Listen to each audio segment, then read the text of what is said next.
incumbent chairperson, webinar chairman, which happened to be the president of our own association, Mycotoxicology Society of Nigeria.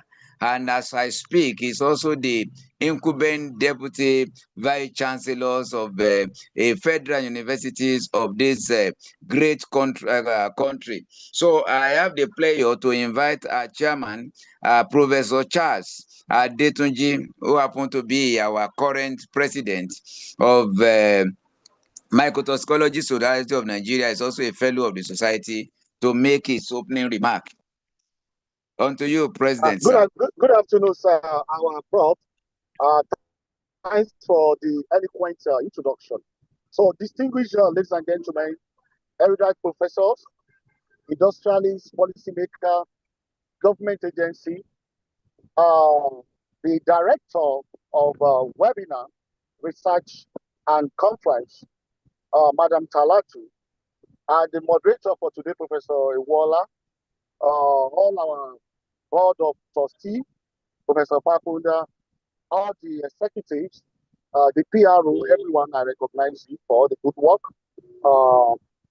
The keynote speaker for today, distinguished Professor Olubunsho Abosede, is a well-renowned scholar in the area of grantmanship, science, and innovation. As we all gather today, I want to use this medium to welcome everybody joining us in good things happening in our society. A lot of things are going on in the academic sector. The only way we can support the government and also bring our innovation to bear is for us to key into the hand of grantmanship. One, we can leverage on the heart of grantmanship many of the problems around innovation, cutting edge that we have in mind to resolve our locally available problem using locally available resources. We become reduced. So on this note, today's webinar, I want us to pay a lot of attention so that all the scientific innovations, all the cutting edge techniques, all the new technology, all the new solutions as a result of grantmanship will help us to leverage on diverse problems we are battling with. And I will not stop from here. Find an avenue to join us so that we can do you good. On behalf of the boards of trustees, the national executive, I want to welcome us and I wish us a happy, fulfilling webinar. God bless you and remain blessed. Thank you, sir. Thank you so much for that stimulating remark from our seasoned president. He has actually made us to realize the reasons for the gathering and also encourage us to participate very well as we go through the webinar for today. Without wasting much of our time, I would like to introduce the speaker to us. I know my president has actually spoken about him. Professor Abosede Olufunsho Olumide is a faculty member in the Department of Chemistry, Federal University, Otuoke, and the current Director of Research and the Quality Assurance for the University of Bayelsa, for the university in Bayelsa State, Nigeria. Is research specialist in inorganic and medicinal chemistry, with particular focus on the synthesis and evaluations of transition metal complexes as antimicrobial agents. He is actively engaged in research development and also in grant acquisitions and international partnership, building for Federal University, Otuoke, leading multiple funding initiatives across European, American, and Nigerian instruments. He has established collaborative relationships with leading international institutions, including TU Dresden in Germany, the University of Oviedo in Spain, University College London, UK, and also the Cambridge Crystallographic Data Center, CCDC, through which the Federal University of Otuoke secured a 250 installation award of access to the Cambridge structural database. He also received the Global Innovation Imperative Grant from the American Chemical Society for hosting the Green Chemistry and Artificial Intelligence for Sustainable Development Conference. In addition to the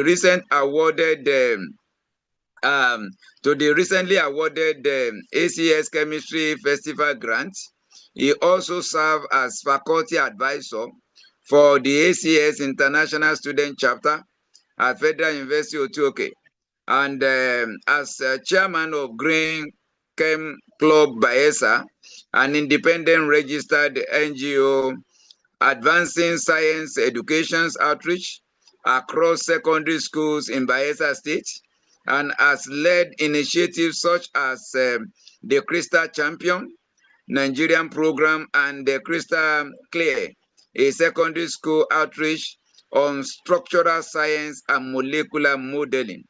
He has contributed to advancing early career scientific scholarship, cross-disciplinary mentorship, and institutional research capacity building with a sustainable commitment to strengthening science, technology, and innovation in the Niger Delta region and Nigeria as a whole. Prior to his appointment as Director of Research and Quality Assurance, he was head of Department of Science Education and later Chemistry Department at the same university. Currently, he represents Nigeria on the Council of African Crystallography Association, and he is a member of the African Light Source Strategic Task Force on African Regional Infrastructure. Professor Abosede Olufunsho Olumide, a renowned scientist, domiciled presently in the Department of Chemistry as a base for his primary assignment in the Federal University of Otuoke, Bayelsa State. Join me, ladies and gentlemen, to welcome this renowned scientist to make presentation and address these global participants on an important subject which actually focus on the navigating how to navigate the international grants, accessibility to these various grants, opportunity for mycotoxin and food safety research.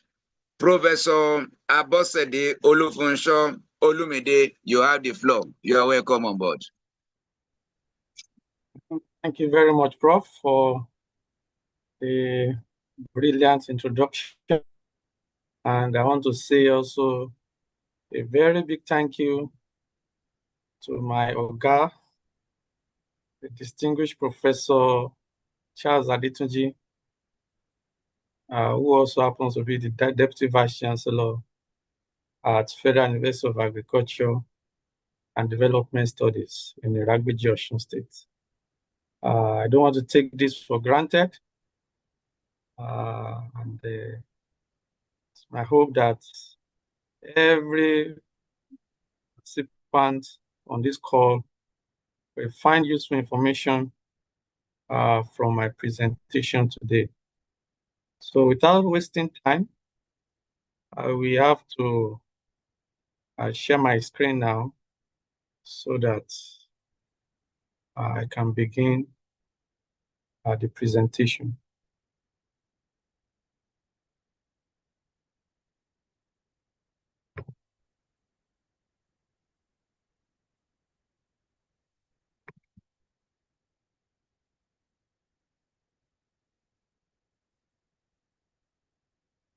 Okay, can you all see my screen now?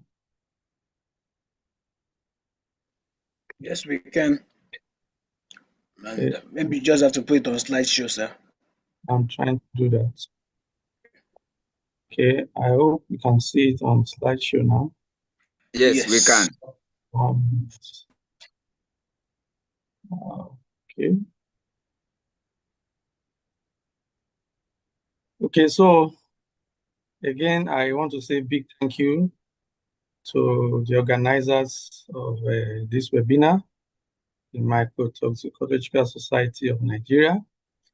I've been seeing a number of webinars coordinated by the society, and I'm highly impressed. One of such that I saw was also one that was dedicated to grant applications.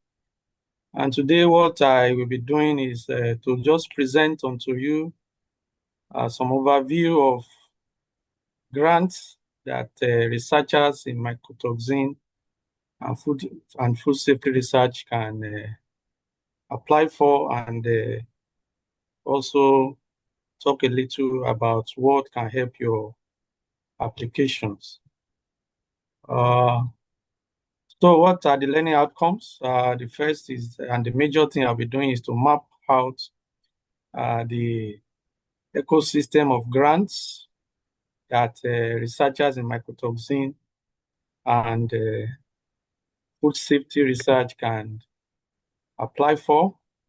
And then I will be talking about how you can navigate and key into this research, into this grant course from a variety of research funding agencies like the Horizon Europe, especially the Cluster 6, Cluster 6, not 2, and other funding agencies like the IITA, CGIAR, AIR, United States agencies, and the ECTP. And I know you should know about concept note before. I'll be giving you some suggestions as to how you can draft concept notes, which is the first thing that you have to do when it comes to grant applications. There are some grant calls that comes in 2 stages. So, and the first thing they have for the full program. And then one major thing that usually makes funding agencies to drop grant applications is a poor budget. So I will also talk a little more about what will help you in formulating a very good budget for your grant applications. I may talk a little more also about statement of the problem, so on and so forth. So why must you target international funding? I know that a good number of researchers in Nigeria, including those in mycotoxin and food safety research, are intelligent and highly intellectual.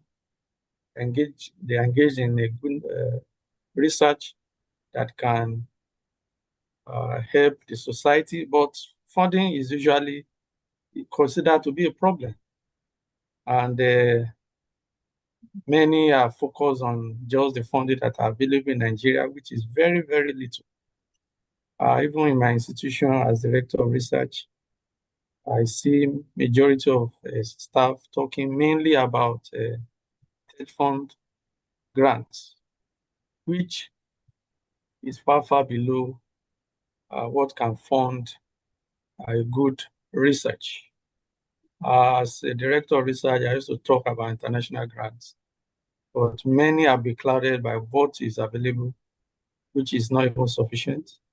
And our researchers are always struggling even to get it because the funds are not enough to go around. So why not try international funding? Majority also think that, international grants are beyond them, but that is not actually the case. International grants are there to tackle interconnected challenges such as climate change and aflatoxin contamination in food, including poor detection infrastructure of food contaminants.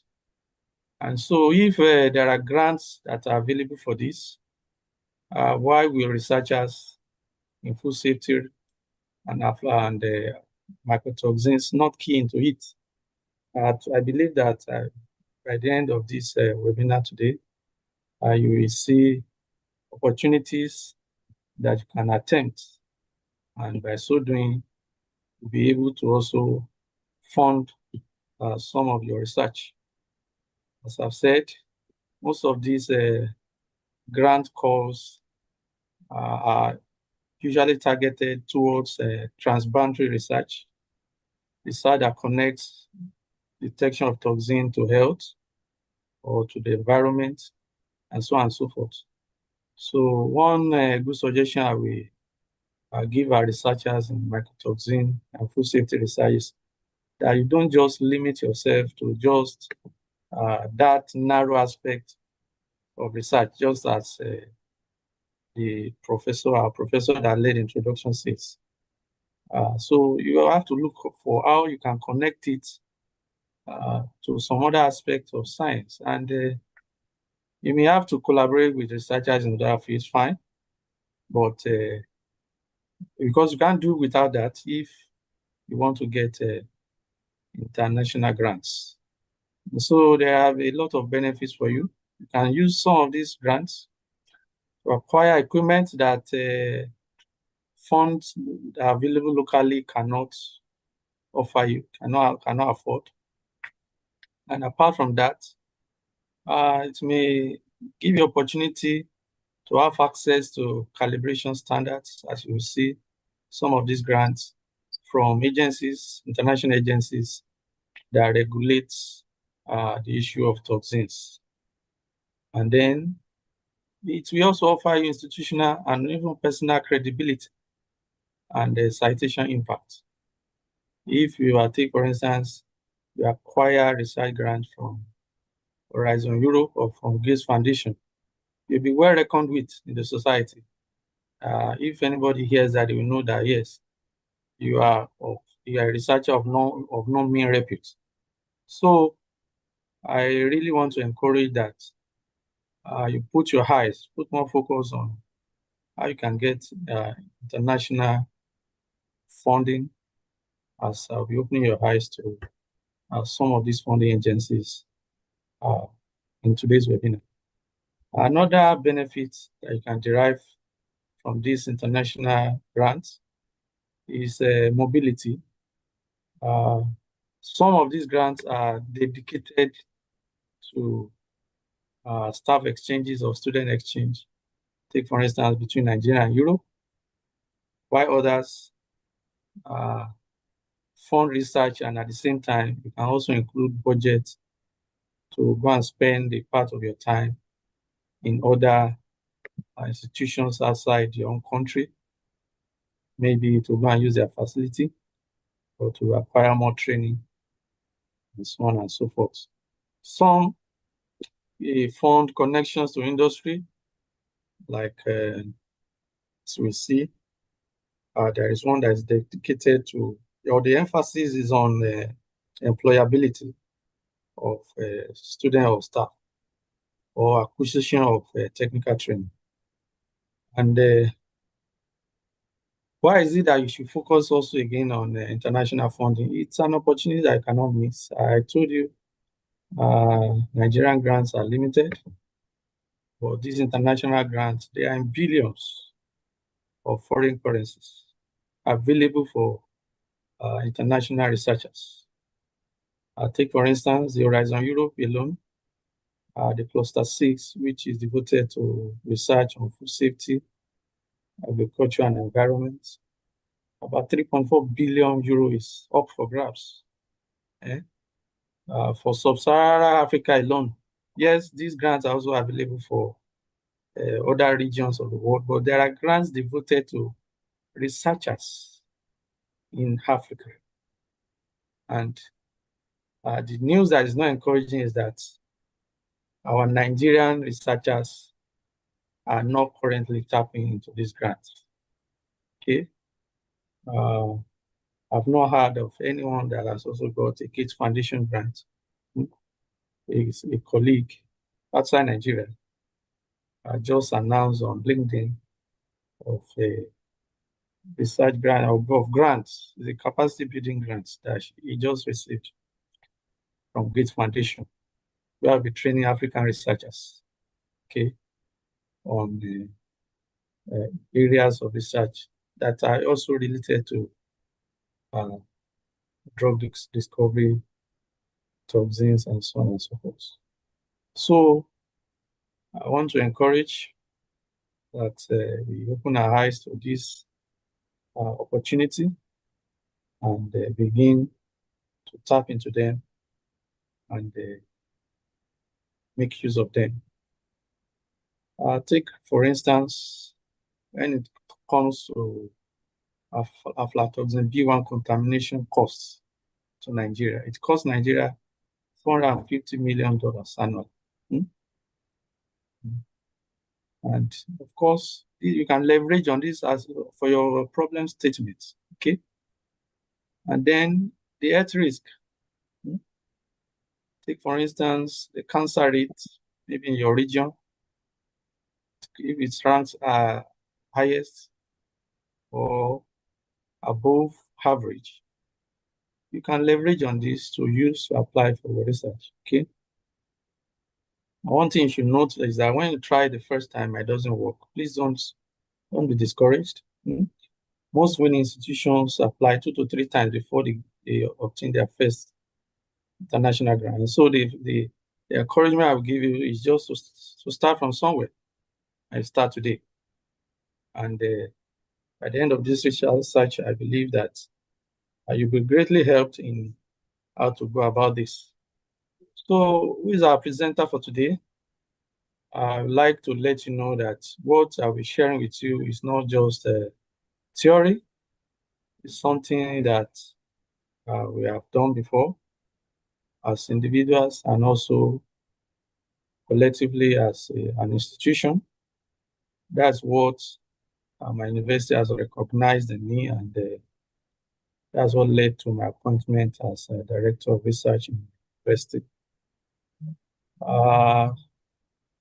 Talking about EU grants, Horizon Europe or the Erasmus grants, it has been on for years, but Nigerian researchers are not keen to it. Not only that,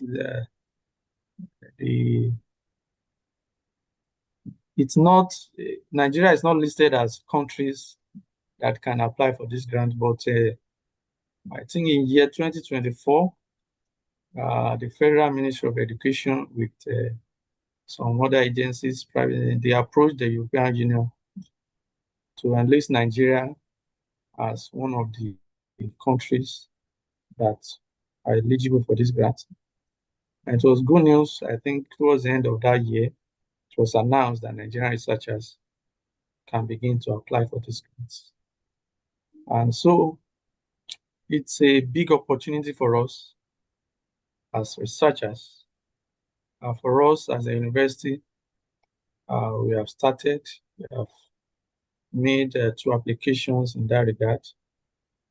And our prof, Professor Adetunji, was also part of that research. I must let you know that some of these research grant applications are things that you have to do. Some, very few, you can apply individually. Some you have to form a consortium of 2 to 4 universities. When it comes to the EU grants, you need at least 2 European Union member states, institutions in Europe. Take, for instance, the one we did. We collaborated with Technical University in Dresden, Germany, and the University of Oviedo in Spain for our application for the CRISPR Nigeria CBHE grant. And the other one we did was Green Food Vet, which is for the acquisition of some research equipment and for training of staff in vocational education training institutions. And that we did with an organization in Italy and another institution also in Denmark. In our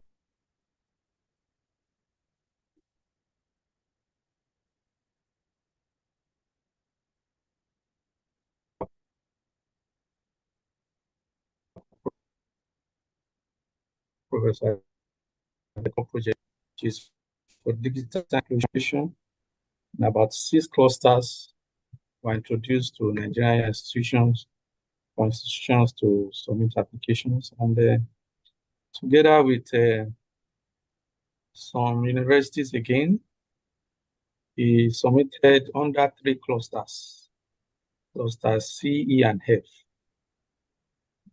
As I've said, together with some institutions like the University of Western England in Bristol, which is a full consortium partner, and there's another one we did with another institution in Denmark, and another institution also in the UK as subcontractors. Then when it comes to grants from ACS, American Chemical Society, is becoming an annual thing for us now, for me to get grants from American Chemical Society. In 2024, I got a grant called Global Innovation Imperative, which we use to organize the green chemistry and artificial intelligence for sustainable development at the Niger Delta Conference. And just this year, another grant application we made to ACS as we have received news of the success of our application for ACS Chemistry Festival grants. That is in addition to other grants that we have been getting from ACS annually, like the engagement grants and the ACS inclusion grants. From the Cambridge Crystallography Data Center in the UK, in 2024, also we obtained the license for access to the Cambridge Structural Database. Cambridge Structural Database is a database housing over 1.5 million compounds. That database, I don't know of any Nigerian institution that has access to it. For researchers, crystallographers in Nigeria to access it, we depend on institutions outside Nigeria, especially in Europe. But fortunately, we were awarded that grant, and so we are fortunate to have access to that database. And so we can conduct the good research using the access we have to the compounds, the data of about 1.5 million compounds in that database. Shortly after that, in that same year, there was an announcement of an engagement grant that we received from Cambridge Crystallography Database to sensitize and train secondary school students on molecular modeling, atomic modeling, and crystal growth. So CCDC has become a good partner for us. And there are a number of other grants that we have received, such as from the UNESCO, IUPAC, FOSAGRO, Partnership in Green Chemistry, and also from the International Foundation for Science in Sweden, in addition to what I've received individually from the World Academy of Science.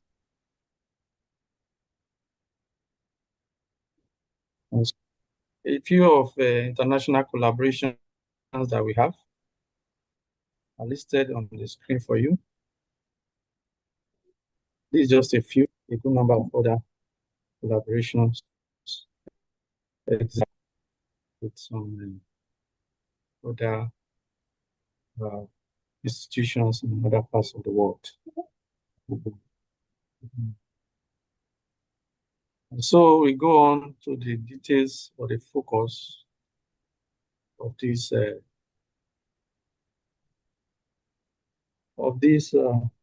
webinar. So to start with, we look at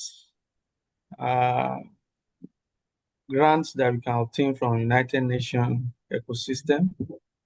And the first is that of Food and Agriculture Organization and the World Health Organization. There is what is called the Technical Cooperation Program that researchers in mycotoxin and food safety research can apply for. And that fund is for national capacity building. Just as you can learn from our own experience of the kinds of grants that we have got. Apart from research grant, you can have research grant that has to do with training or capacity building, some for organizing conference or some other activities, maybe creating awareness about mycotoxins in food. So our focus should not be just on maybe research grants. Please let us take very good note of this. And so you are seeing the first one there, which is actually for national capacity building. Okay. It can be for prevention and control program. And researchers in Sub-Saharan Africa and Nigeria belongs to and tap into this because this mycotoxin body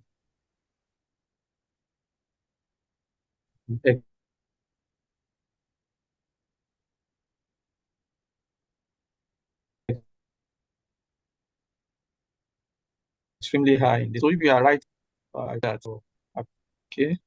So what should you take note of when it comes to this grant? You can apply via the Nigeria Country Office of the Food and Agriculture Organization based in Abuja. And it's usually a collaborative program, okay?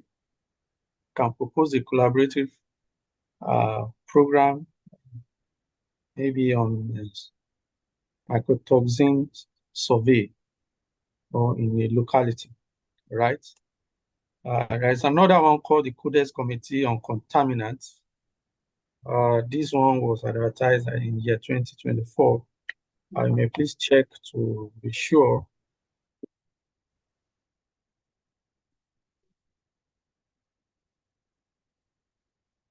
If a Codex and Agriculture Organization that is in the presentation slide, and you can also contact the country office as we get the contact details on that website. And usually, as I've said, we need to partner. Okay, it's a joint collaboration. Usually, you partner with an agency of government like NAFDAC to serve as your co-applicant. That will boost your application if you do that. Okay. So it's important for you to know that Food and Agriculture Organization prefers proposals that link food safety data to trade and nutrition policy. Okay. That's why we have said that include NAFDAC as a co-applicant in your application. The next grant I will like you to know about is what I mentioned before, European Union Horizon Europe funds. There are a number of clusters under the Horizon Europe EU grants, and the one that is focused on food is the cluster 6, which has to do with food, economy, natural resources, agriculture, and the environment. And you can apply for between 500,000 and 8 million euros in one single application. But as I've said, you have to partner with at least 2 other European Union institutions and at least 1 other Nigerian institution. The next under the Horizon Europe calls is what is called the EDCTP, which is focused on drug trials or testing or on health research. So you have to connect your mycotoxin research to health. Take, for instance, the nexus between mycotoxin and hepatocellular carcinoma. such a grant application is most likely get funds from the ETCTP if you project it that way. And as a Nigerian researcher, you are eligible to apply and to serve as a principal investigator in that research. And you can apply for between 250,000 to 3 million and 3 million euro. Okay, another from the European Union grant is what is called Marie Sklodowska-Curie actions, which is actually mainly for staff exchange. But under that, PhD and postdocs are conducting research in mycotoxin detection or structural elucidation can also apply. Okay, and I will advise that you please consult the website of MSCA Actions for the variety of course that they release from time to time. Okay, so and the Nigerian researchers are qualified, and it will be good for you to tap into this. The next one also is the EIC Pathfinder or EIC transition, which has to do with AI-enabled lamp biosensors or nanotechnology aflatoxin kits. Okay, if you link your mycotoxin research to AI or nanotechnology, then you can you can apply for these grants. The period that these grants are usually advertised for application are also there for the cluster 6 of the Horizon Europe grants. Please can start watching for it. Even from September this year, October, between that period and January, you'll see the call for the application for this. It's not limited to just one period of the year. It comes out on a rolling basis. So please check. And when it comes to EDCTP between November and January, that's when the call for application is usually open. Marie Curie actions is from time to time, but the EIC between September and November. I've already mentioned that you need consortium permission to apply for these grants. The next we want to show you is a GIZ, which is a funding body in Germany, and that is the Germany's premier cooperation agency. Okay, and the focus of GIZ has to do with majorly on technical training, okay, or enterprise, or skills development, or skills empowerment, or what will improve the employability of those that are involved in what you are proposing. Okay, so you can propose your application for something that will enhance maybe the capacity of food vendors or those who are involved in agri-food value chain. So when it comes to GIZ applications, your focus must be on improving employment rates. Okay, so it's not for laboratory-based research. Okay, and a number of programs are available for application under the GIZ program. We have the Sky 2, which is for skills and employment. So when you link your research to enterprise, you can submit your application under that. We have also the Sustainable Economic Development, which has to do with SME agri-food value chain. Then we have the Protivet Nigeria, okay, which actually has to do with the training of staff in technology, vocation, education and training. Just like I told you, we applied as a university for a CB vet.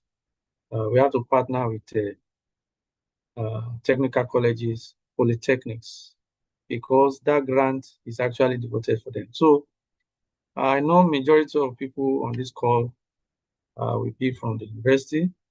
I will have seen some people from some agencies of government, I think whether NAFDAC or so. So you can key into this.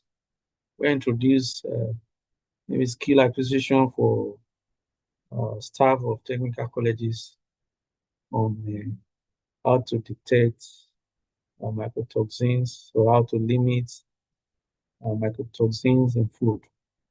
You can draft an application like that. You can be sure that you can submit that under that program. Then we have the One World No Hunger, okay, program.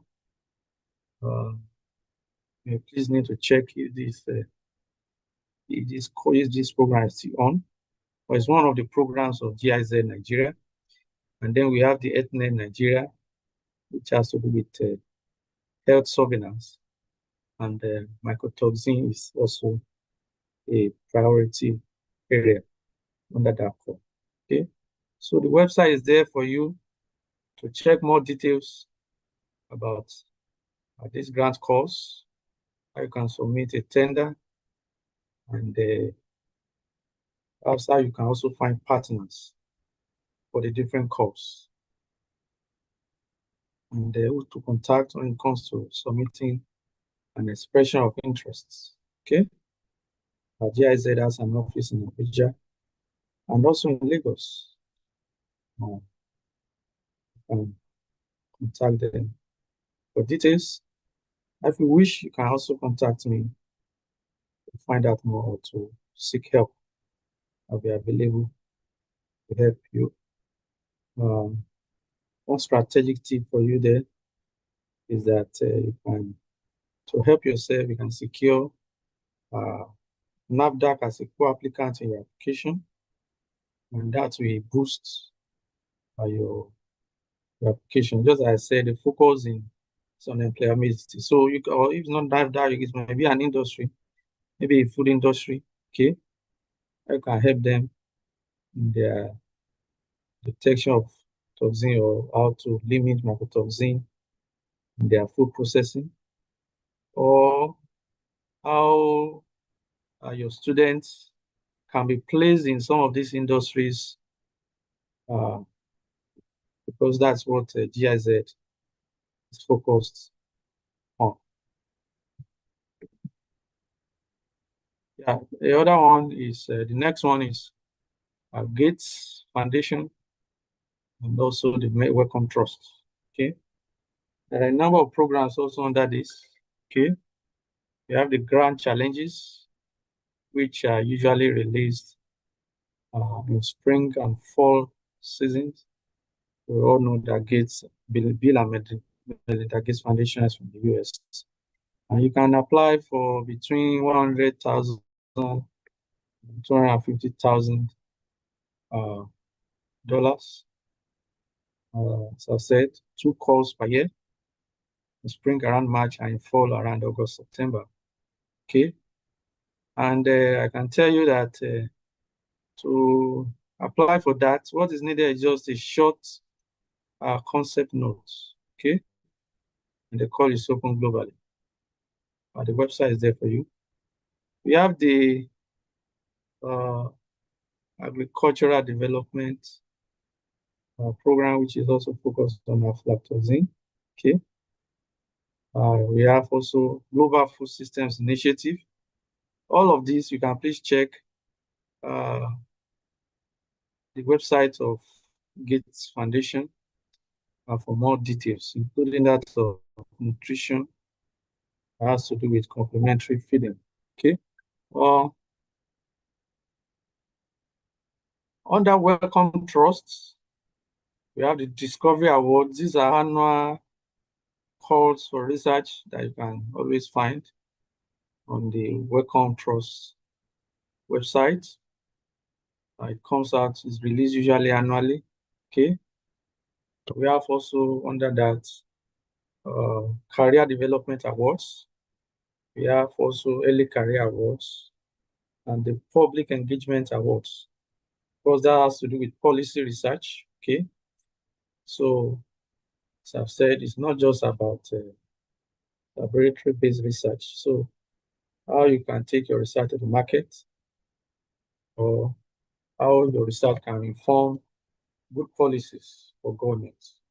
You can also draft something and apply for a grant to achieve that. Other grant institutions or funding bodies that you can also apply to include these ones from the United States Agencies of Government. We have the NIH Fogarty D43 training grant, as you can see. That actually is for training. And it usually comes out around July of each year. So you can check for that, please. We're already in July, almost in July. Okay. We have the NIH grants, NIH Nigeria, National Institute of Health, okay, Global Health Supplements. I can apply for between 100 and 500,000 US. But for all these US grants, I want you to note that you cannot apply as a loan, and you can only apply with a US collaborator, and that collaborator has to be the PI or the lead. Okay, please take note of this. And you know, when it comes to US grants and academic institutions, since the emergence of the current president of the United States, there are policy changes here and there. So please, there are times funding calls for some of these agencies that limits what they can fund. At times the call may not come out, at times will come out. So, but these are programs that are usually there that you can apply for. We have the USDA, that's US Department of Agriculture, Feed the Future Innovation Lab also, that funds proposals between 500,000 and $5 million.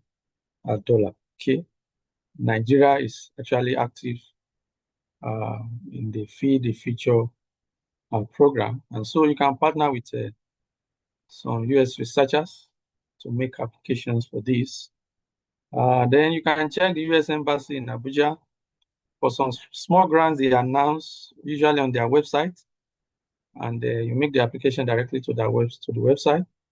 And for this one, you don't need any consortium formation. You can check the website of the US Embassy in Abuja for that. Next will be International Finance Corporation grants.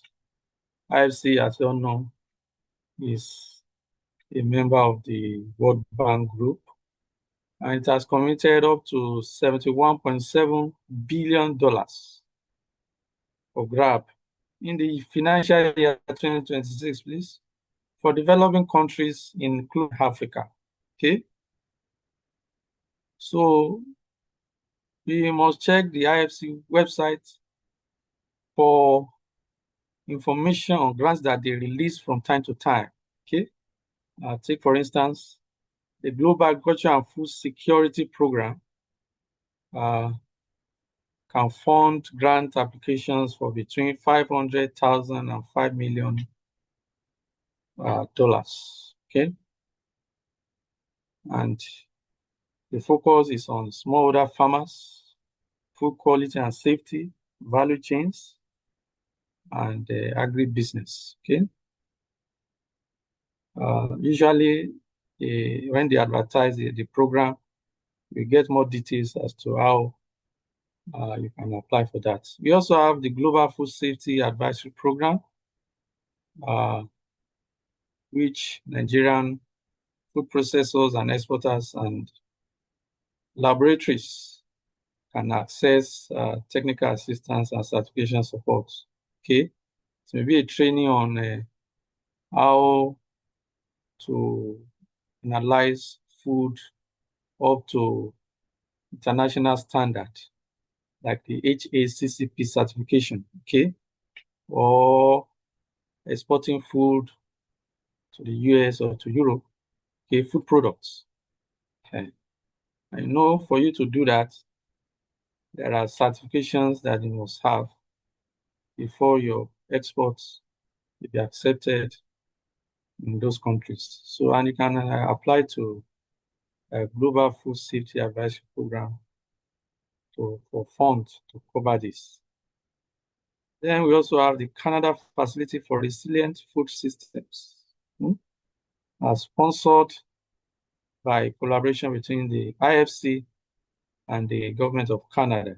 Okay, that program was established in the year 2023 to support agribusiness projects under the IFC's Global Food Security Platform, which is a facility of about $6 billion. Okay, and the focus is on food safety, nutrition, climate smart agriculture, gender, and agri-tech. And we like to mention, since I've mentioned gender here now, when it comes to international grants, you must always include gender issues. So when you are forming your consortium, look for partners that will show diversity, that is, men and women researchers, and people from different regions. Okay. So as Nigerian researcher, you are very much eligible to apply for these grants. Okay, other grants that Nigerian researchers can apply for from the North America include the National Institute of Food and Agriculture, the Agriculture and Food Research Initiative from the United States, okay, which has dedicated up to $300 million for the financial year 2026 on research on food safety, nutrition, and health, okay, which is among the 6 priority areas for these organizations. And you can apply for between $500,000 and $750,000 per project. Okay. When it comes to equipment, they have devoted up to $10 million for acquisition of equipment. Okay. So the lead applicant must be a U.S. land grant university. Okay. But Nigerian institutions are also eligible as a sub-awardee. Okay, that is a part of the grant from a U.S. university can also be awarded to Nigerian institutions or researchers. So take note that this grant is mainly available for U.S. institutions, but you can come under such institution to also get funds to fund your research. And the mycotoxin specific priority areas include aflatoxin detection and biocontrol in food crops, food chain contamination surveillance methods, and rapid response to emerging food safety threats. Okay, those are areas that if you apply for, you can be sure that it will fly. Okay, and from the International Development Research Center of Canada, you can also submit grant applications for doctoral research. Those who are still engaging their doctoral research. Fortunately, unfortunately, the deadline for that is June, which is just a few days away. So you can quickly check that website for more details. Then we have the Science Granting Council's institutional grants, okay, which Nigerian institutions like TED Fund are eligible to apply for as a partner. Okay. Then we have the Food and Agriculture Program, which is a multi-year food safety research for researchers in sub-Saharan Africa. We have to form a consortium with a Canadian university to meet the requirements for the application for this. So you can check the website for more details. There are a few other agencies, international agencies, that funds applications, research, and activities in mycotoxin and food safety research. And one of such is the CGIAR, CIMMYT program. This is a program of the CGIAR. Okay. Partners in Nigeria usually can work with IIT. IIT is in Ibadan. I think they have a center also in Port Harcourt. You cannot apply directly for this program for funds from this agency. Their funds are usually through IIT. So I know there are people who are already working with IIT researchers, or they even visit IIT for their research. So you can make findings about how you can also key into these grants through the IIT.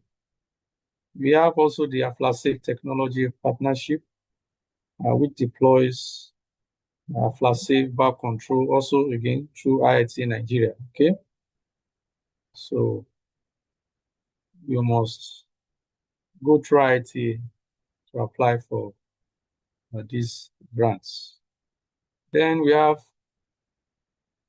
the IIT Nigeria Strategic Gateway, okay, which funds collaborative research with Nigerian researchers.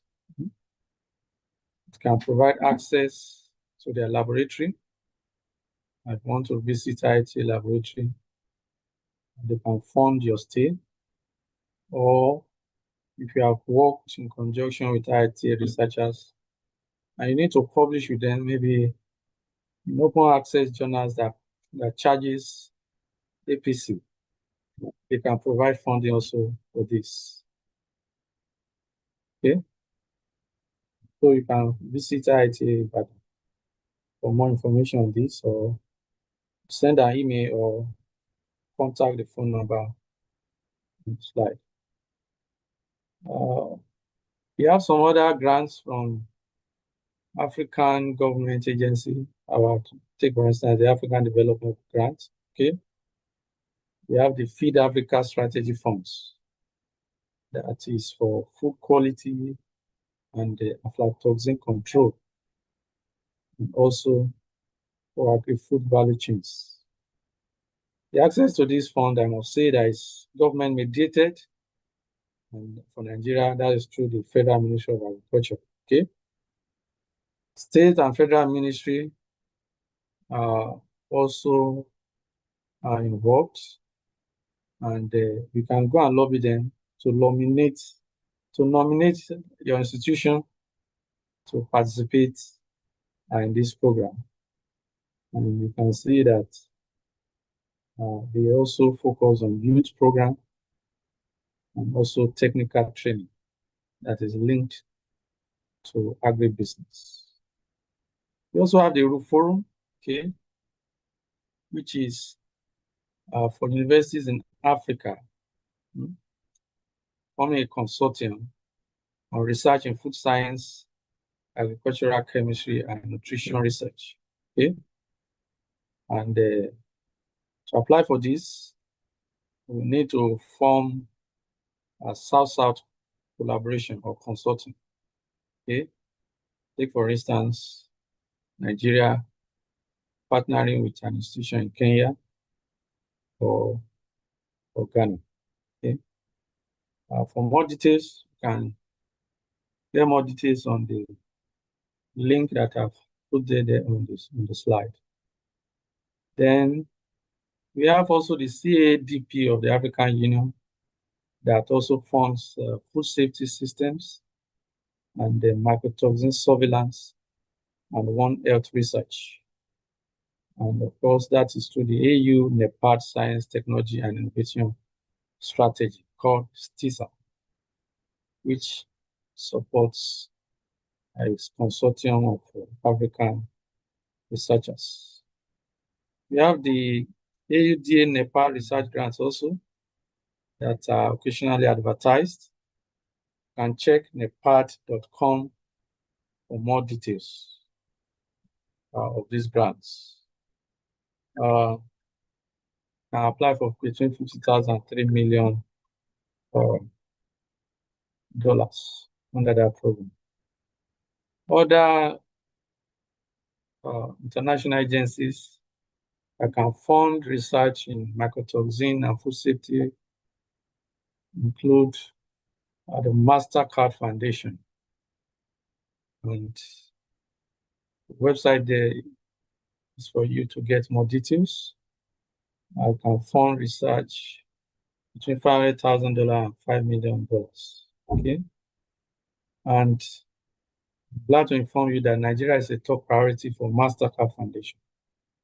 So it's for Nigerian researchers to focus on this and see how they can put on high quality application to get these grants. Okay.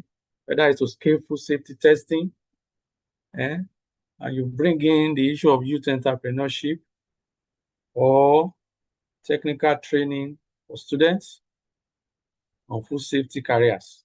This is the kind of thing that MasterCard Foundation focuses on, not just pure laboratory-based research. Okay.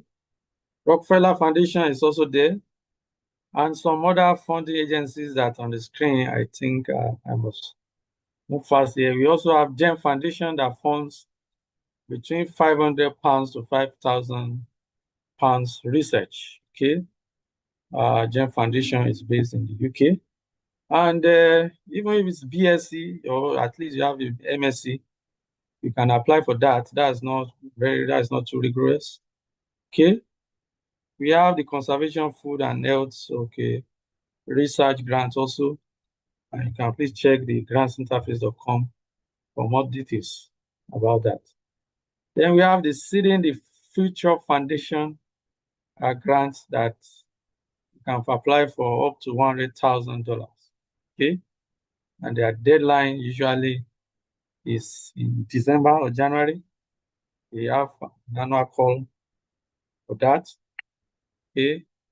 We have also the U.S. Foundation for Food and Agricultural Research, and their call comes out at different points in time. You can check foundationfer.org/grants funding for more details for the proposal between $500,000 and $5 million. Okay. A good number of other research grants from agencies of different countries, like the British Council, Nigeria. Please check britishcouncil.org.ng for more information. I think there's something called British Council TNE also. Okay. That can fund your research between Nigerian University and another university in the UK. We have FCDO, Skills for Prosperity. Please check fcdo.org.uk for more details on this. We have Newton Fund, which is for researchers in Nigeria in partnership with those in the UK. And go and spend 1 year in the UK and do your research. And of course, you should know about Royal Society of Chemistry. They have different deadlines for different calls. Okay. As a member of the Royal Society of Chemistry, I know there is a RSC research grant, RSC researcher collaboration grant, and including researcher collaboration and travel grants. Okay. So for those who are members of the RSC, you can apply for that. Of course, Royal Academy of Engineering has been advertising, okay, for novel research. They are willing to sponsor that up to between 15,000 and 250,000 pounds. I can please check Maria Academy of Engineering for more details. When we have the Japan International Cooperative Agency and the Korea International Cooperation Agency that you can also approach for your food safety monitoring or food testing, research or improvement grant. So this is an overview of some of these grant bodies that I've talked about, what they focus on, and how much maybe they can give. Now let's talk about how ready is your institution or how ready are you as a researcher. Okay, there are things you should take note of, please, when it comes to applying. Why do some applications fail? It may be due to your poor preparation. If there are things you need to get and you didn't get those things, it will not help your application. So take, for instance, where you need to obtain ethical approval. Grant agencies, they want to see that. If there is your research, especially if it involves human subjects, and you need to get ethical approval, you must show it, okay? Your objective must not be vague. Your objective must be smart, okay? Your objective must not just be something you just put out there without specific numbers, okay? Take, for instance, a good objective is to say monitor aflatoxin in 500 ml samples from 5 local governments and report to NAFDAC in 18 months. You can see when it comes to quantities, it is there. When it comes to number, the location, it is there, specified.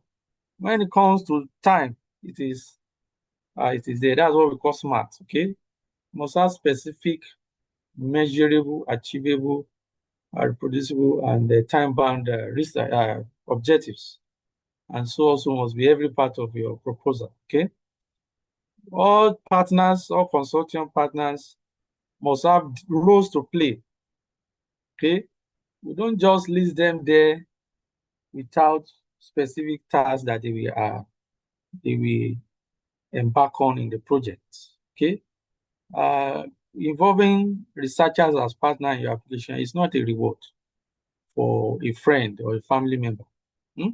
It must be those who have roles to play in the project that you must involve, and their roles must be specified, okay, including deliverables, okay?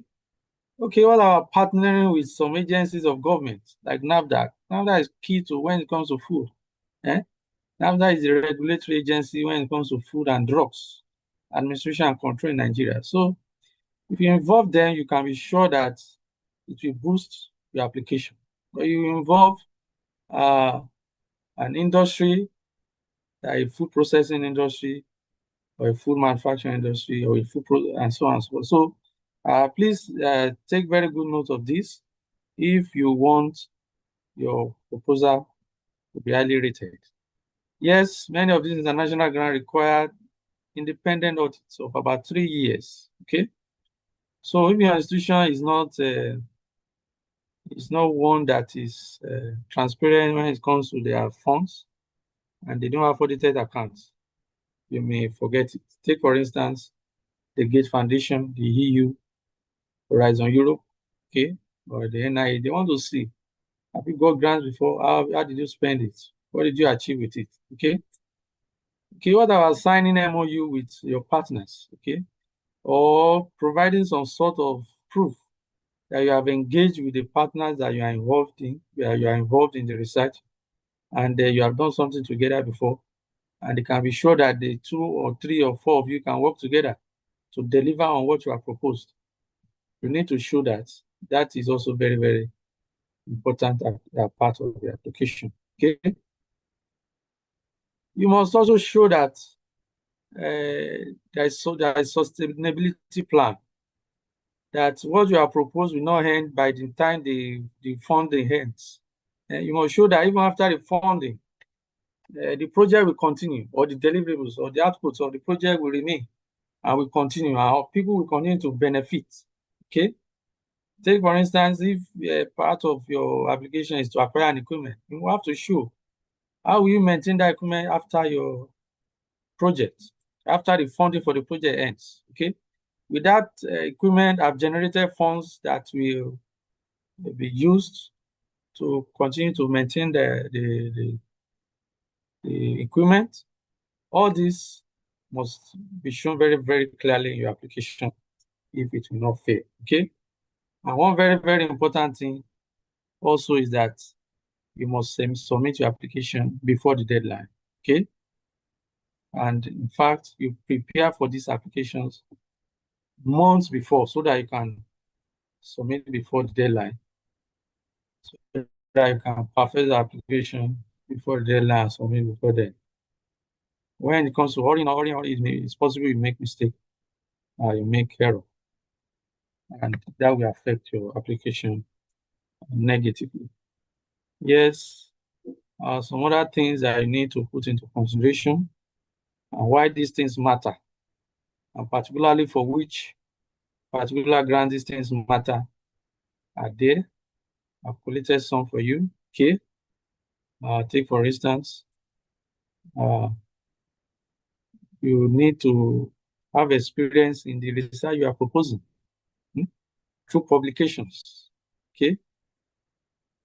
What about your institutional profile or your profile as an individual? If it's an individual grant you're applying for, or if it's an institution, do you have profile in that regard that will show that your institution has been engaged in this kind of grants?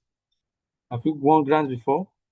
Many of these grants, they will, in fact, is part of the application process. It's part of information you have to provide. We are talking about hundreds of thousands of foreign currency. Have you managed grant of $10,000, $20,000, $50,000 before? They want to see that before you begin to ask for 500,000 for foreign currency. And so I want to advise, if you don't have such an experience, you can leverage on those that have got such experience before and partner with them as a consultant. And when you get one, you are part of a grant like that, then it will help your application in the future. Okay. Some other good notes that you need to be particular about are there. Because of time, I have to move forward. Some calendar periods that some of these grants comes out, and their deadline and the volume of grant that you can apply for. I've also put some together that you can check. Okay, so let's take a look at the application process. Concept note is key to all the grants that we have talked about. Okay, please take note of that. And so today we're not going into more details about concept number six critical areas that I must show, that must be there, and how you must structure them, put them on this line. The first is the first project title, which is the first impression. Okay, it must be short and specific. Apart from a more detailed title that may be up to, let's say, 18, 20 words, some of these granting bodies require short titles, like as a short acronym that will be very, very brief, like the good example that I've put on the board on the screen. Aflasive data, AI-enabled biosensor for Niger data mass markets. Something short and simple like that. Okay, not something very, very long. Okay. Then what have you proposed to solve? Okay. You must have between 3 and 5 smart objectives. Okay. Don't be vague, as I've mentioned earlier. You have to be specific. You have to measure, provide measurable objectives, something that is achievable within the time that you want to conduct the research, something that is realistic, not something that is not achievable. And you must specify the time that you want to carry out that project. And the duration of time you will specify must fall between the time that they have advertised in that call. If they say they are funding research of 36 months, and you put research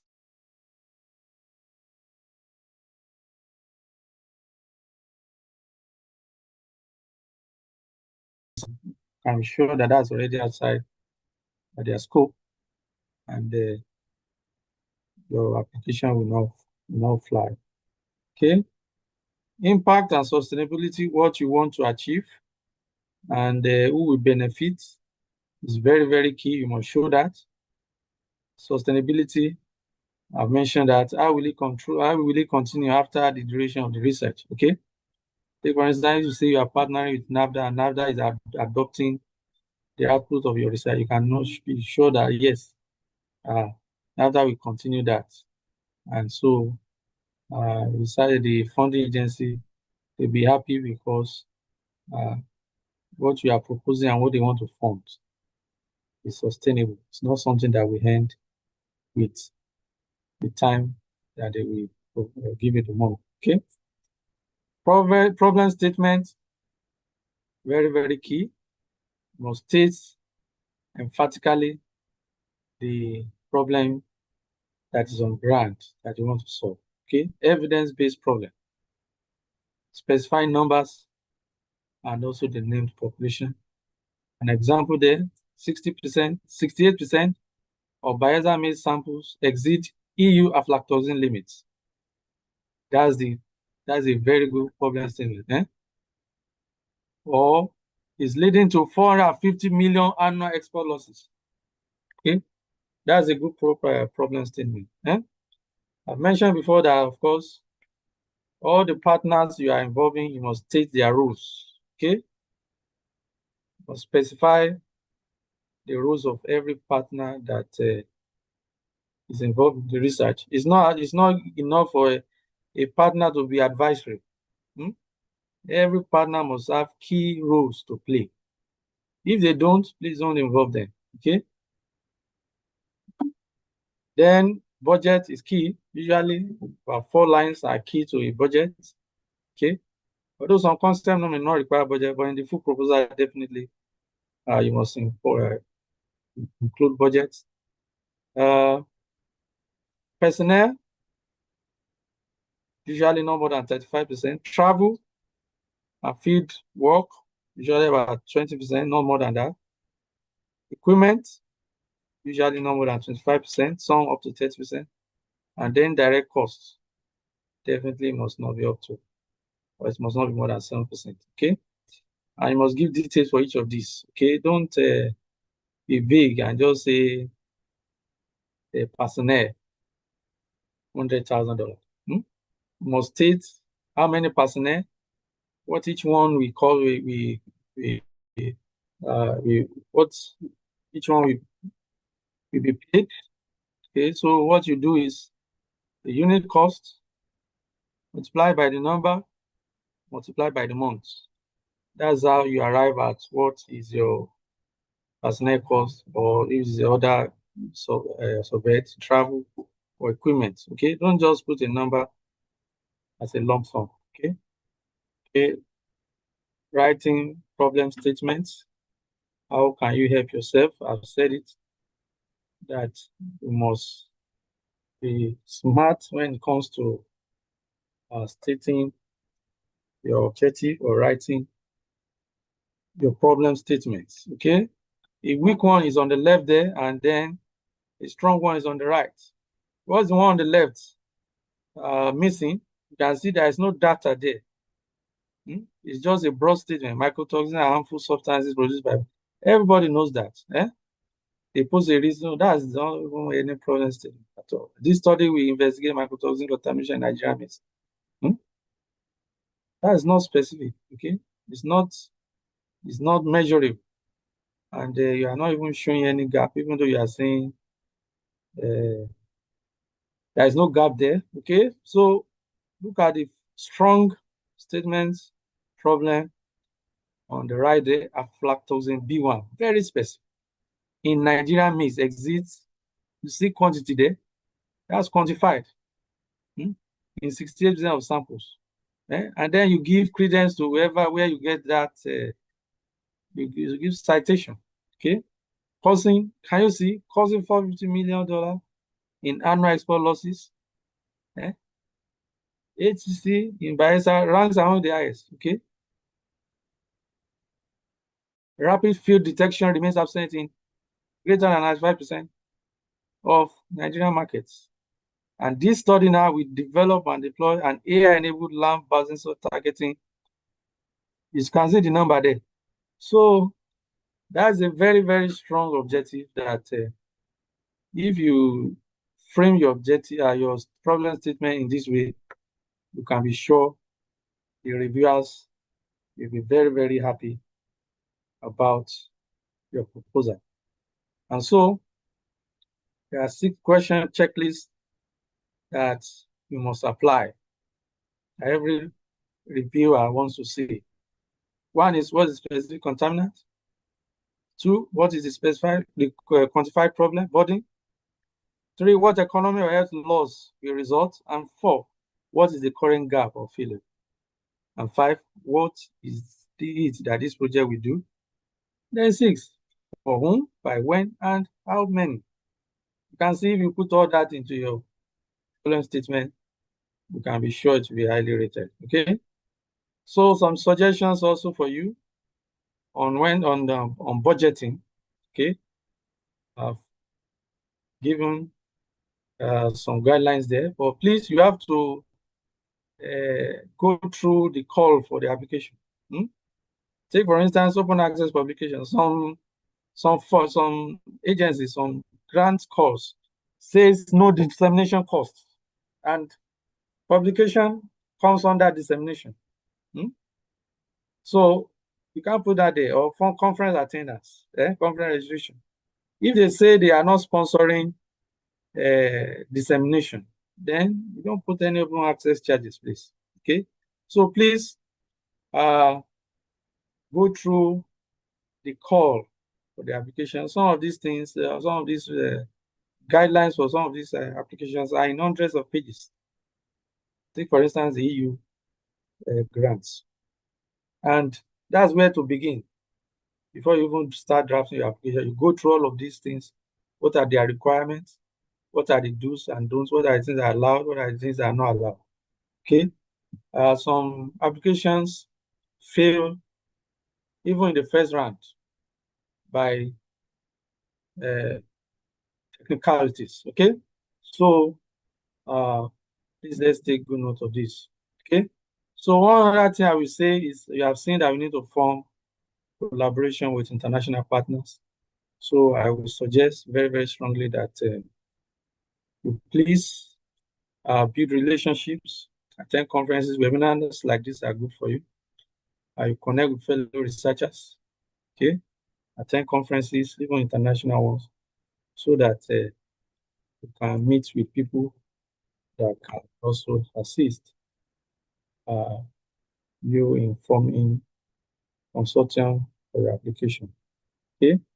So some of these collaboration that you have to build may be, it depends on the call between North and South, that is between a developed country and a developed country. South countries are described as the developing countries, okay? Such as, say, an institution in Germany and Nigeria, okay? We have those ones that have to do with South-South collaboration, especially those that are funded by AU or CGIR or Forum, okay? Or the Wellcome Discovery Awards, which is devoted to South-South partnership. So, can partner with another African country, or Latin America, like Brazil, okay, where we currently have a collaboration. Then the issue of public-private partnership, there are some calls that they want to see that. Are you partnering with industry, or with a regulatory agency, or with private sector, or with community? They want to see all that in your proposal. And it's not just between universities. There's those calls that they want to see. Maybe what your output is for the community, is for the environment. They want to see your community-based organization is also involved. And you have to partner with that. Okay. So for institutions that are represented on this platform, I will suggest very strongly also for your institutions, if perhaps you don't have organizations like NGOs that you set up such. There are calls that are actually even devoted to NGOs or private or companies, profit-making companies. Some for not for profit, some for profit. Okay, so it depends on the call, and you have to go through the guidelines so that you will not fall short of their requirements. Okay, so we have talked about consortium formation and having to collaborate. If you don't have partners, what you can do, you can send email, and I've drafted an example template email for you that you can try. When you are writing such email, it's not for you to write long stories. Okay, 3 paragraph maximum is okay, it's enough. Okay, and the key things you have to put there is, why are you asking them? Maybe you have seen their projects that they have won from the EU or from Gates. You mentioned that that's what endeared or attracted you to them.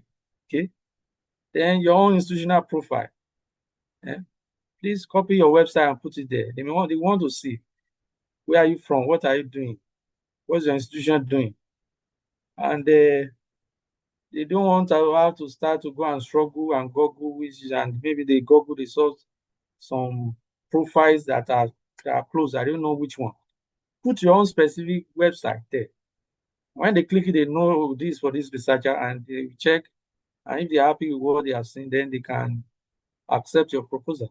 Okay, or call for your proposal to partner with them. Okay, name the exact call that you're applying for and the deadline. And I want to let you know that especially these countries in Europe and North America, they are not ones that you contact when the deadline is next year. I mean, it's next week. Okay, contact them months before. Okay, so that they can have time to draft the application with you and look at it and peruse it. They are very organized that maybe different arms of the institution, we have to look at it. I can't rush them. Okay, so please do this on time so that you can secure the partnership. Even for the course that you have said will come out next year, start now. Start doing something about it. Start seeking collaboration now. Okay, state clearly also what you are bringing to them, what role you'll be playing. Don't expect that you are the one that will do everything. And some of them, like from my experience, they will say they are busy. So you can tell them you are available to do all the application, to draft the application. Okay, they have the resources, they have the experience, and you need that, but they don't have the time. You tell them you are ready to spend all your time. You can tell them also you are available for a call or for an interaction at the earliest moment, or even if it is off-peak period. You tell them all that, and they will see that yes, we are really ready to work with them. Okay, so you can start sending the email. Now, I've put here also collated some grant portals that you can search for grants. Some of these grants portals are not for free. You need to subscribe. Okay, like the EU Funding and Tenders portal and the Research Professional. I know that those are not for free. Although I know some institutions, they have subscribed for these portals for their staff and students. Like I know in Doring, I was there, they enroll even postgraduate students on Research Professional, which accept some people like me. Okay, so case studies, because of time, we may not go into this, but I've already talked about how this consortium formation is usually achieved. Okay, so I've also given you a roadmap of about 90 days. Okay, so you can start planning now. You can start building your collaboration now. You can start identifying the course now.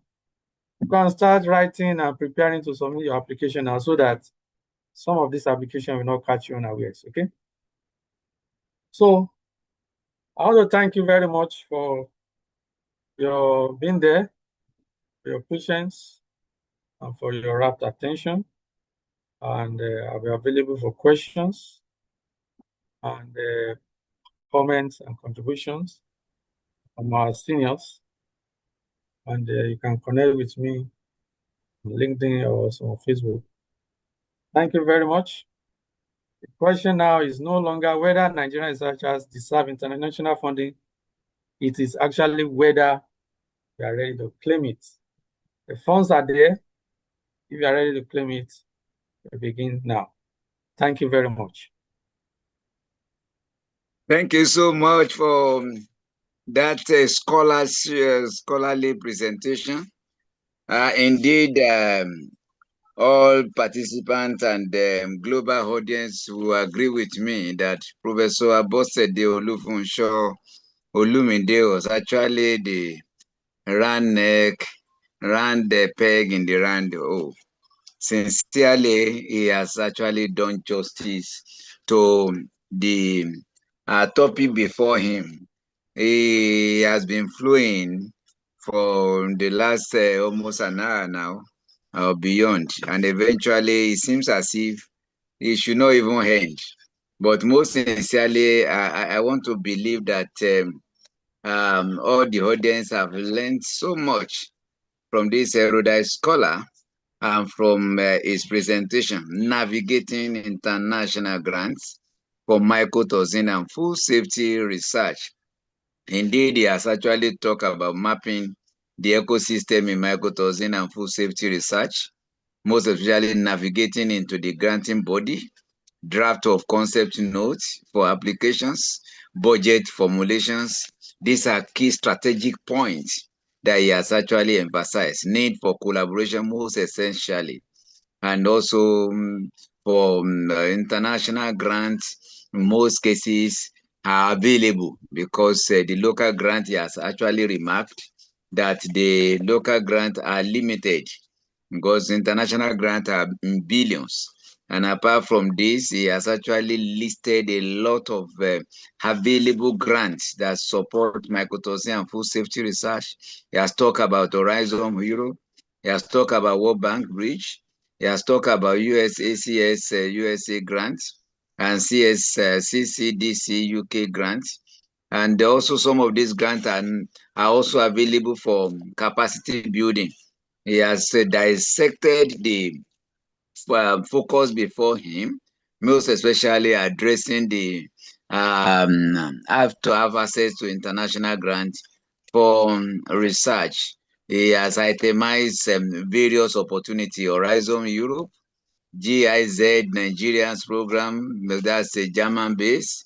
He has also talked about Bill and Melinda Gates Foundation, USA Foundations, IFS, USDA, and CGIAR, and so on and so African regional funded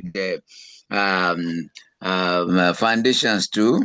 And he emphasized why some applications even failed before being read.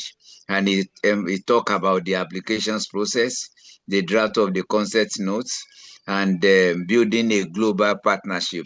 Sincerely, I must commend your presentations and your erudite presentations because indeed you have made our day. It is actually opportunity for us to know what to do to access funds to do this research. Ladies and gentlemen, I want to open the floor for us. If we have one questions or the other for our erudite scholar, is also still ready to take one or two questions from us. If you want to ask any questions or comments or contributions, you can just signify so that you are acknowledged. And then, okay, I can see Adewumi Dada. Then number one. Then Faustus Adino. Number two, I think we can just take two or three. Then okay, Dr.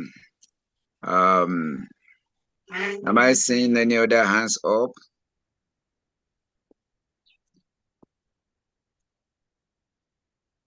Okay, so Professor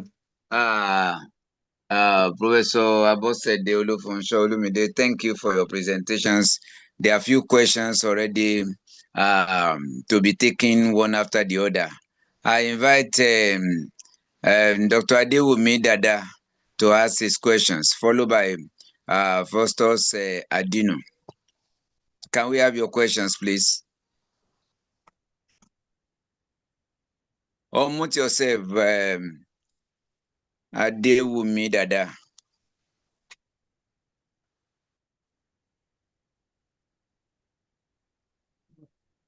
Can you unmute yourself and ask your question? Okay. Dr. Faustus Adino, I see you raising up your hand. Good evening. Can you hear me? Can you ask your question, please? Yes, we can hear you now. Standing on all protocols, I'm greeting everybody here. And sir, I'm not yet a doctor, but thank you. In advance.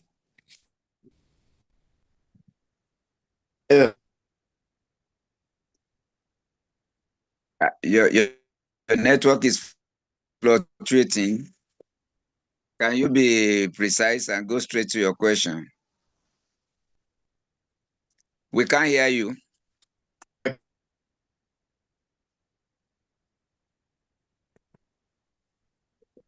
you hear me now? Hello? We can't hear you. Can you please speak? Can you Speak. hear me We are now? just hearing you now. I was saying Yes, that yes. for students undergoing like programs, master's degree and their PhD, is it possible for them to get grants on their thesis or dissertation, knowing fully well that it's still institutional based? Because you know that those researches that the students are doing, they are still like under supervision. So is it possible for you to get grants on the research you are doing currently? Okay. I hope Professor Abosede Olufunso Olumide captured that. I think we should just take all the available questions. The candidate was actually the person was actually asking with respect to using your research program for your degree. If peradventure you can use that to also draw grants to run that research, knowing fully that that is its institutional base. Okay, that is noted. Then Adewumi Dada, are you on now?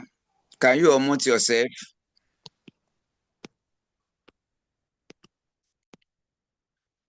Okay, I think we should. That's the second person now that has indicated.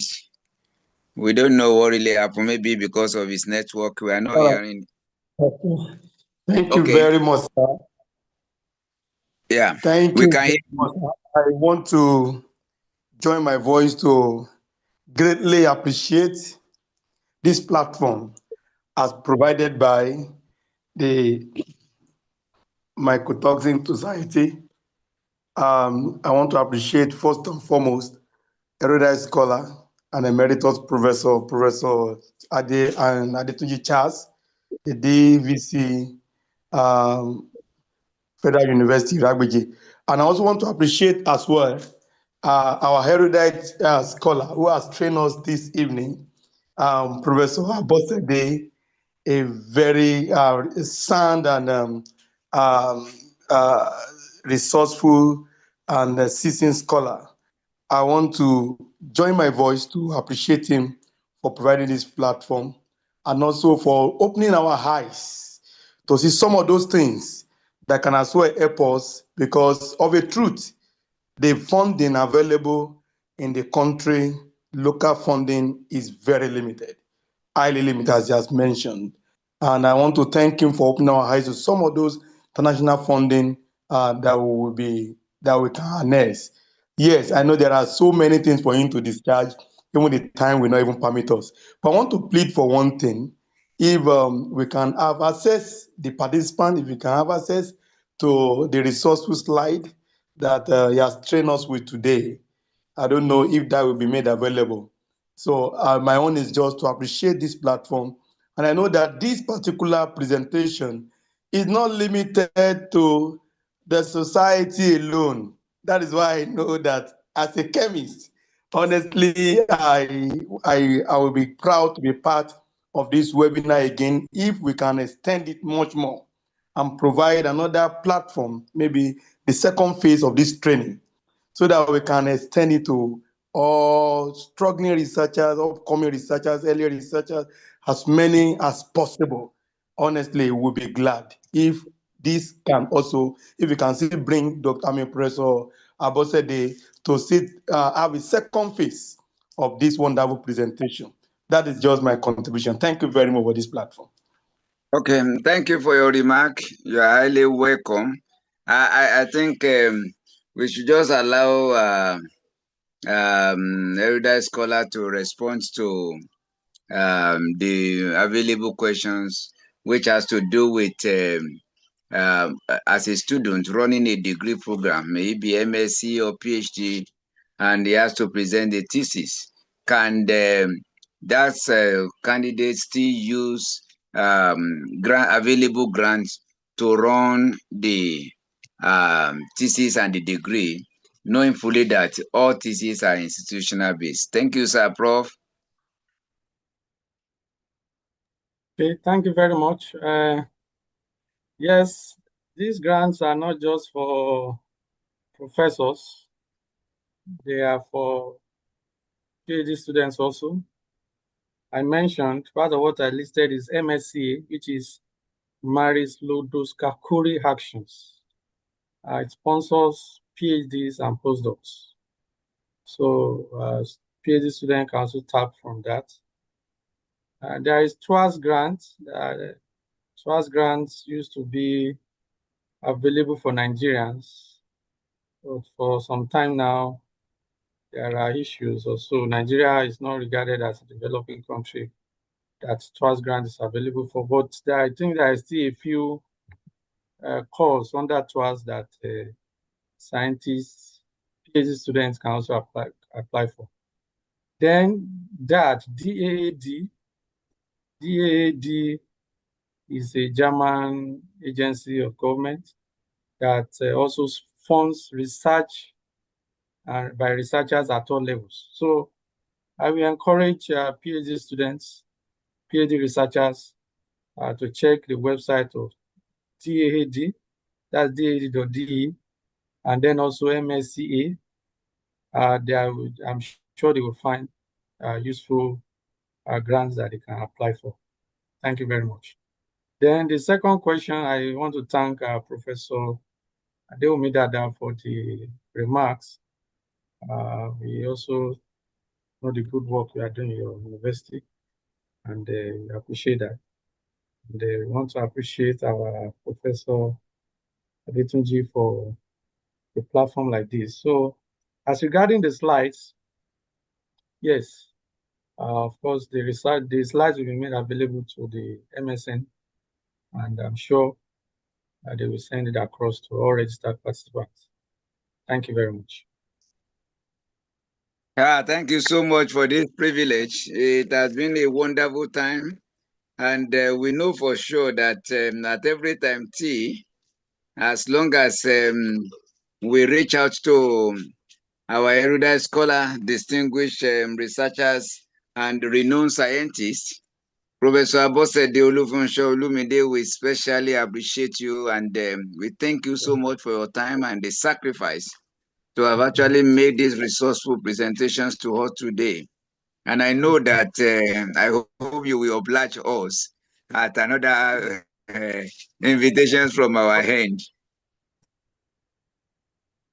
Yeah, thank you so much for this. Ladies and gentlemen, the time is running fast, and now I will want us to ring down the curtains for today's webinar, and also receive a vote of thanks from our society financial secretary, closing remarks and the vote of thanks by Dr. Mrs. Olaitan Olajuigbe, fellow Mycotoxicology Society of Nigeria.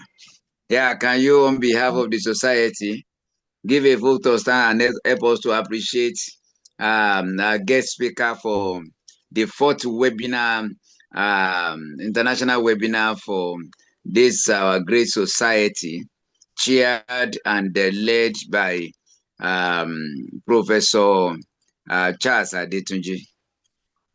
Sorry, sir. The question is on the chat that how can a new member join MSN? Oh, that's fantastic. I just checked for it, but it was maybe just newly posted. Okay, well, to join MSN is not a very okay. Can someone? Okay, it's not difficult because we have our form available on our website. Just click links to our website, and then this form can be downloaded. And after this meeting, you can also reach out to the organizer of these programs. Then we'll give you a link to access the form. Then you fill and submit. And that thanks for that request. Can someone write through RSC for capacity building in technical college? Okay, that's just another question, but the time is not actually on our side. So I think the most important thing that our erudite scholar has actually done for us today Okay, is let me just answer that. okay, sir. Let me just, yes. RSC, there is a grant for it's travel grant anyway. Yes, for technicians, they put it. So you can check the website, please. RSC technician training and travel grant, something like that. Yes, but it's just it's a small fund that anyone that is a member of RSC can apply for. Thank you. Okay, thank you so much. Distinguished participants, we are also glad to inform you that the guest speakers has magnanimously obliged to release the presentations to the society. So as many of us as have registered, you should be rest assured that as soon as we have the presentation slides, you will actually get a copy to it so that we'll be able at our own leisure dissect and study more on this, most especially even those that could not also make it through to this webinar, and also because of network issues, they could not follow the presentations to the end. Thank you so much, sir, for this privilege. Having the slides available for us is going to actually go a long way. That most of the details that we could not actually grab during presentations, then we can sit back and then go through it. We'll be forever grateful for this, sir. Okay, yeah, I want to call on the PRO, the financial secretary for the society, Dr.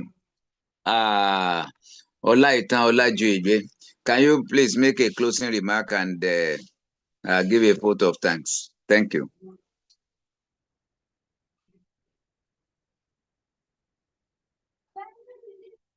Hello, Dr. Olaitan.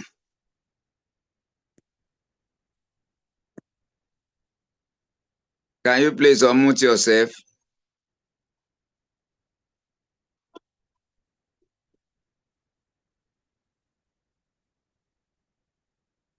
Dr. Olaitan.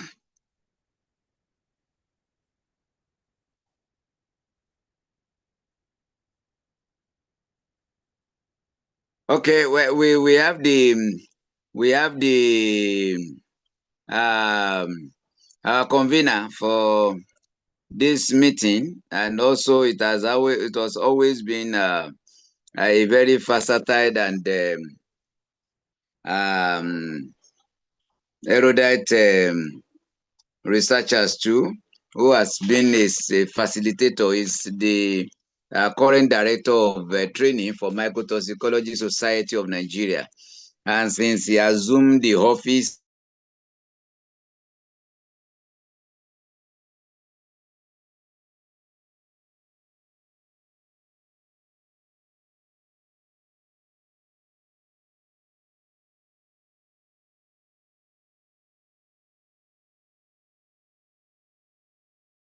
appreciate her and also appreciate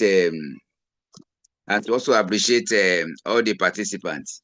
So, Mrs. Talatu,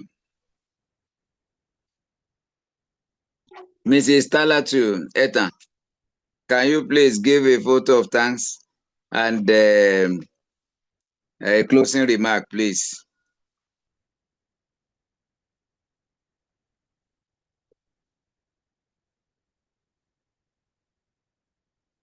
Mrs. Talatu, we are waiting for you.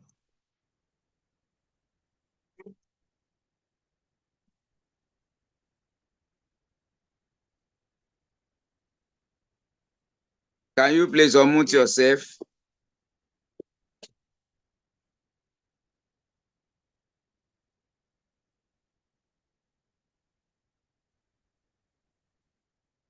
Hello?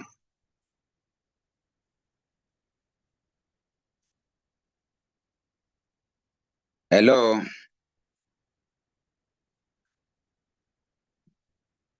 Mrs. Talatu, Ethan.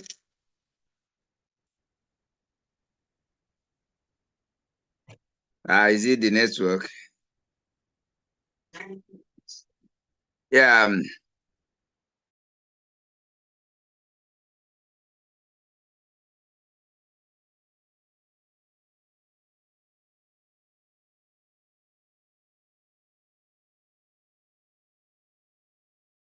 PRO, please, Omni, the director.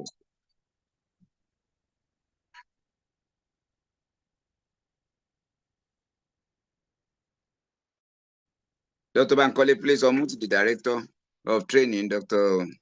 Talatu Ethan, so that she can speak to give a vote of thank. Yeah, thank you. Okay, director of training, MSN, you are on mute now. Can you please give a closing remark?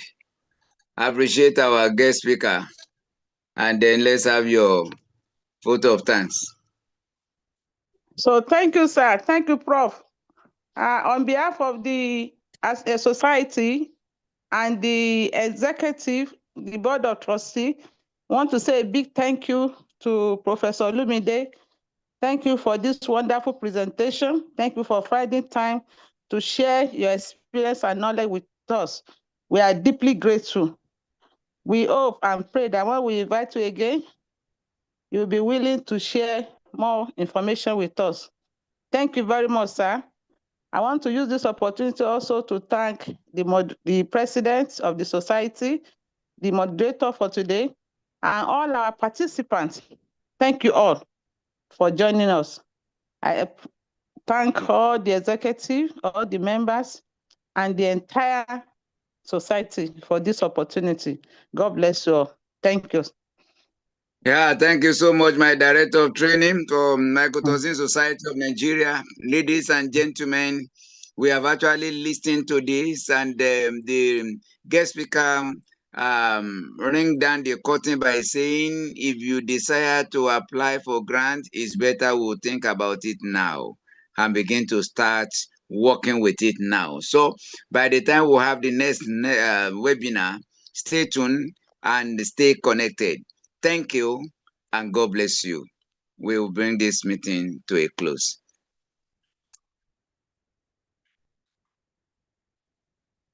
Thank you all.